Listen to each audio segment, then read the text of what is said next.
గురించి ఒక్క విషయమే చెప్తారు, ఎక్కువ విషయాలు కాదు. అదైనా మోజెస్ గురించి, ఎందుకంటే మోజెస్ ఎదురుకుండా ఉన్నాడు కదా.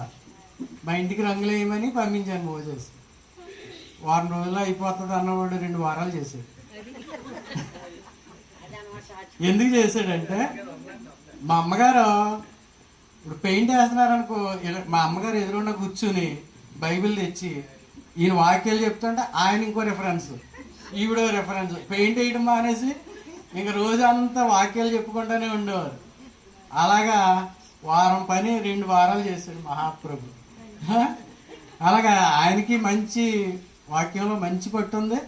మా అమ్మగారు కూడా స్త్రీల సమాజం నడిపేవారు, బాగా చెప్పేవారు వాక్యాలు అవన్నీ కూడా. పుస్తకాలు కూడా రాశారు, అవి చాలా ఉన్నాయి.